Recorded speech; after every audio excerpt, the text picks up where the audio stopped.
और चलिए बात कर लेते हैं महाराष्ट्र की, जहां सीएम पद को लेकर के लगातार जो सस्पेंस है वो देखने को मिल रहा है। आखिर महाराष्ट्र का नया सीएम होगा कौन? जिस तरीके से प्रचंड जनादेश मिला है यहां महायुति को, इसके बाद बड़ा सवाल यह है कि अब किसे यहां पर सीएम पद की कमान सौंपी जाती है, जिस पर सभी की निगाहें बनी हुई है, या फिर मध्य प्रदेश, छत्तीसगढ़ और राजस्थान जैसा कोई नया यहां पर सरप्राइज देकर के बीजेपी महायुति आती है। क्या कुछ होगा, रिपोर्ट के जरिए।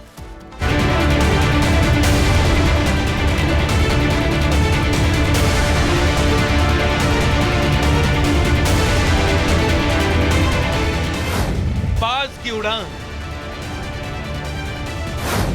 महाराष्ट्र की कमान।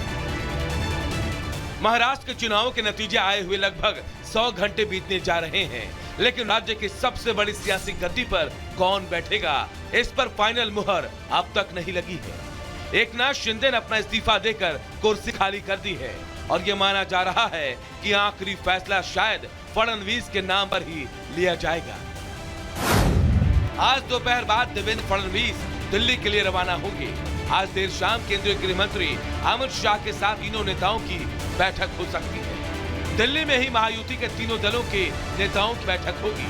माना जा रहा है कि फडणवीस के नाम पर सीएम की मुहर लग जाए। दिल्लीला गेल्यानंतर आमचं पुढचं सगळं बाकीची चर्चा त्या ठिकाणी होईल आणि त्याच्यानंतर नवीन मुख्यमंत्री, दोन उपमुख्यमंत्री, सरकार ते अस्तित्वात त्या ठिकाणी येईल। दिल्ली में फैसला बैठक के बाद होना है, लेकिन बीजेपी ने शायद अपना मन पहले ही बना लिया है। बीजेपी के प्रदेश अध्यक्ष का बयान ऐसा ही कुछ बता रहा है।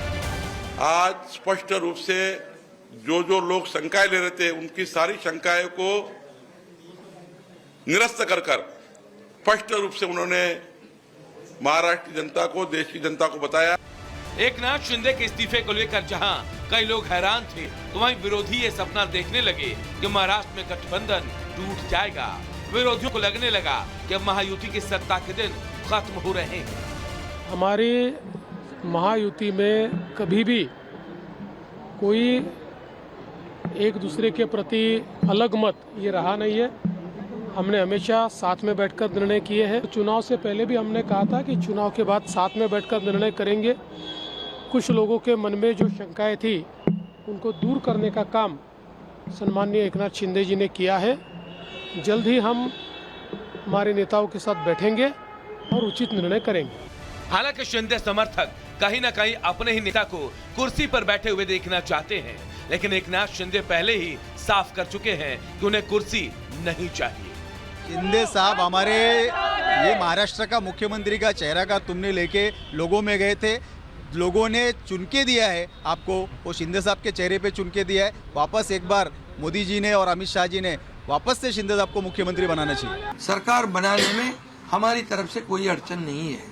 भारतीय जनता पार्टी के वरिष्ठ नेता जो निर्णय लेंगे मुख्यमंत्री पद के बारे में, जो उनका कैंडिडेट होगा, उसको हमारा शिवसेना का पूरी तरह समर्थन है, पूरी तरह हमारा पाटिंबा उनको है।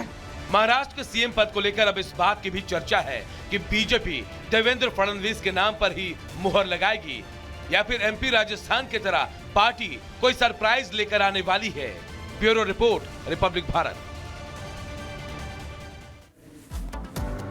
और महाराष्ट्र से जुड़ी एक बड़ी खबर इस वक्त आ रही है, और बड़ी खबर सूत्रों के हवाले से, क्योंकि गृह मंत्री अमित शाह और विनोद तावड़े के बीच मुलाकात हुई है। लगभग 40 मिनट तक दोनों के बीच बातचीत हुई है। देवेंद्र फडणवीस को लेकर दोनों के बीच बातचीत हुई है, चर्चा हुई है। तो देखिए, महाराष्ट्र की सियासत में इस वक्त एक ही सवाल है कि आखिर महाराष्ट्र का मुख्यमंत्री कौन होगा। और इससे जुड़ी एक बड़ी खबर इस वक्त आ रही है कि गृह मंत्री अमित शाह और विनोद तावड़े के बीच मुलाकात हुई है, और कहा जा रहा है कि दोनों के बीच देवेंद्र फडणवीस को लेकर चर्चा हुई है, बातचीत हुई है, और करीब 40 मिनट तक यह बातचीत चली है। मुख्यमंत्री का नाम तय करने को लेकर यह बातचीत हुई है। 40 मिनट की चर्चा बताई जा रही है। विनोद तावड़े गृह मंत्री अमित शाह से मिले हैं और 40 मिनट तक दोनों के बीच बातचीत हुई है। अगला मुख्यमंत्री कौन होगा, ये सबसे बड़ा सवाल है महाराष्ट्र में।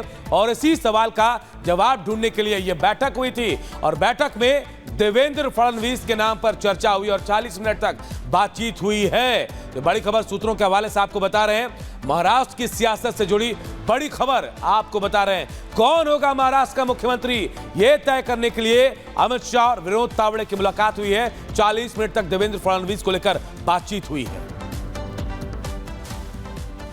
और चलिए बढ़ेंगे आगे, एक और बड़ी खबर सामने आ रही है। प्रयागराज का दौरा करेंगे प्रधानमंत्री नरेंद्र मोदी और 13 दिसंबर को संगम नगरी में वो नजर आएंगे, जहां तमाम इसको लेकर के तैयारियां हो रही है। और प्रधानमंत्री के आगमन से पहले देखिए प्रयागराज का जो ये दौरा है कई मायनों में अहम बताया जा रहा है। महाकुंभ की औपचारिक तौर पर शुरुआत करते हुए नजर आएंगे, 6000 करोड़ की परियोजनाओं की सौगात देंगे।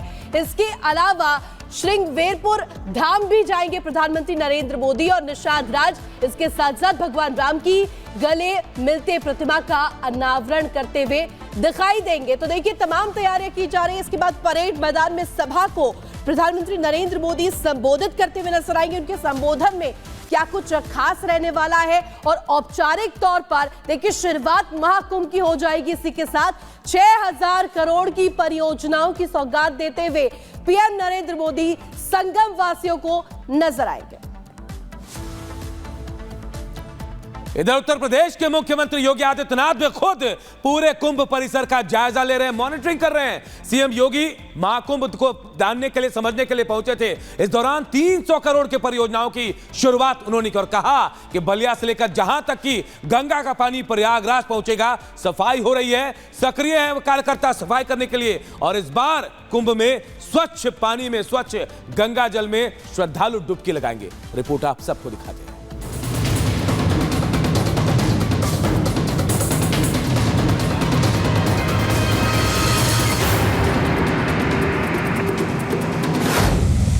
मोड में योगी, महाकुंभ में ताकत झोंकी। योगी का वैश्विक प्लान, कुंभ में दिखेगा अभियान। कुंभ मेला की सॉलिड तैयारी, अब तक कितना काम बाकी। 2 महीने बाद महाकुंभ होने वाला है, उसकी तैयारियां जोरों पर है। कुंभ मेले के लिए दिन रात काम चल रहा है और इन कामों पर सूबे के मुखिया की पैनी नजर है। महाकुंभ की तैयारियों के लिए अब तक सूबे के सीएम योगी आदित्यनाथ प्रयागराज का कई बार दौरा कर चुके हैं। जब सूबे के मुखिया कई बार दौरा कर चुके हैं तो आप समझ सकते हैं कि कुंभ की तैयारियों को लेकर प्रशासन कितना अलर्ट होगा। आज भी मुख्यमंत्री योगी आदित्यनाथ प्रयागराज पहुंचे और कुंभ की तैयारियों का जायजा लिया। महाकुंभ 2025 की तैयारी युद्ध स्तर पर चल रही है। आज हम लोगों ने एक बार फिर से यहाँ पर शासन और प्रशासन के भी उच्च स्तर के अधिकारियों ने आकर के प्रयागराज महाकुंभ की तैयारियों की समीक्षा की है, चल रहे कार्यों का निरीक्षण भी किया है। 13 जनवरी से लेकर के 26 फरवरी के बीच प्रयागराज महाकुंभ का ये भव्य और दिव्य आयोजन होगा और ये हमारा सौभाग्य होगा कि प्रयागराज महाकुंभ 2025 के शुभारंभ के लिए आदरणीय प्रधानमंत्री जी का मार्गदर्शन हम सबको प्राप्त होगा।